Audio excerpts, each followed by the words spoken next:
Apakah Rasul ikut Asy'ari? Ya nggak mungkin, Asy'ari baru hidup abad ketiga Hijriah. Kata kawan, ente mazhab Syafi'i, tapi kok akidahnya Asy'ari? Coba, Syafi'i ikut Asy'ari nggak? Saya sudah sering mengatakan pertanyaan begini, pertanyaan yang bisa menyebab dirinya sendiri. Syubhat itu masuk ke pikiran kita, Pak. Dulu saya begitu. Sampai 2006 saya belum yakin Asy'ari sebagai imam ahli sunnah.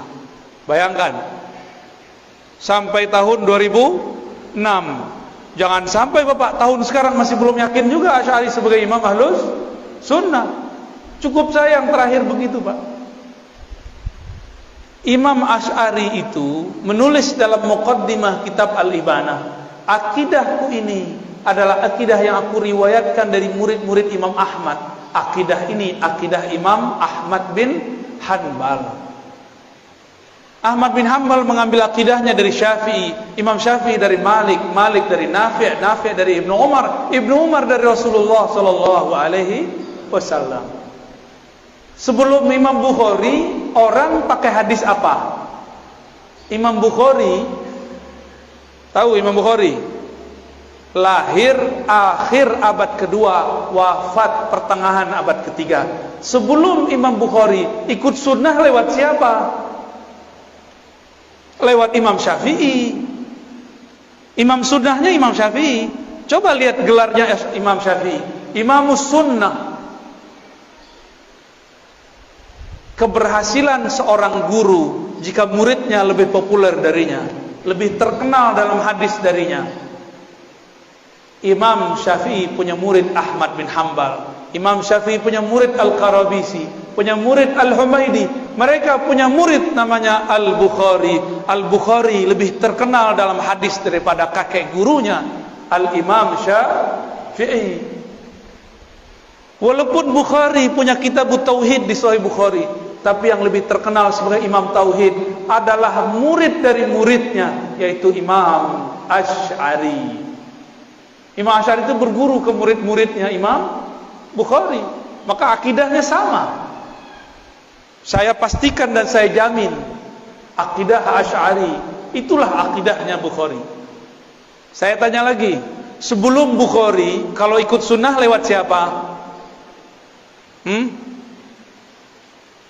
Nah, ini yang disebut sanad. Jadi jangan kebalik-balik. Kenapa kita nggak ikut akidah Syafi'i saja?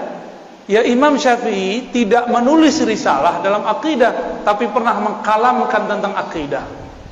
Kalamnya dikumpulkan oleh para imam, masuklah ke dalam kitab Al-Baihaqi, judulnya Manaqib Al-Imam Syafi'i. Muncullah orang memfitnah akidah Asy'ariyah berbeda dengan Asy'ari. Sok tahu ente ya, memalsukan sejarah Imam Asy'ari itu bagi mereka biasa. Mereka katakan Imam Asy'ari 3 periode, kayak mau jadi presiden 3 periode ya. Jadi akidah Asy'ari, sebelum Asy'ari akidahnya apa? Akidah Imam Ahmad. Berarti akidah Asy'ari sama dengan Ahmad? Sama. Sebelum Imam Ahmad bin Hanbal, akidahnya akidah siapa? Akidah Syafi'i. Sebelum Syafi'i sebenarnya di wilayah Kufah ada seorang imam namanya Abu Hanifah. Akidahnya akidah Imam Abu Hanifah. Dari Abu Hanifah turun nanti ke Tohawi, turun nanti ke Maturidi. Jadi ada 2 cabang dari mazhab Abu Hanifah, Tohawiyah, Maturidiyah. Cuma mereka tidak tinggal di ibu kota umat Islam, yaitu Baghdad. Makanya akidah mereka tidak sepopuler Imam Asy'ari. Imam Asy'ari tinggal di Basrah, hijrah ke Baghdad, menjadi imam ahlu sunnah di semua wilayah. Kenapa? Kalau Indonesia kayak Jakarta, kalau Malaysia kayak Kuala Lumpur. Karena dia terkenal di ibu kota negara, maka namanya masuk ke mana-mana. Dulu belum ada YouTube, Pak. Ya, kalau ada YouTube, mungkin Imam Tahawi bisa jadi lebih populer, Imam Maturidi lebih populer mungkin. Tapi tetap saja Allah populerkan, walaupun belum ada YouTube dan Facebook. Ya, hebat nggak tuh Allah? Sebanyak itu imam, kenapa cuma 3 imam ini yang Allah populerkan akidahnya? Dari 3 itu kenapa cuma 2 yang paling tegas? Dari 2 itu Asy'ariyah kemudian mewakili 3 itu. Maka ulama di Saudi pun, Syarif Hatim Al-Auni, ya, banyak lagi mengatakan sepakat 90% umat Islam di dunia itu akidahnya Ahlussunnah Asy'ariyah Maturidiyah.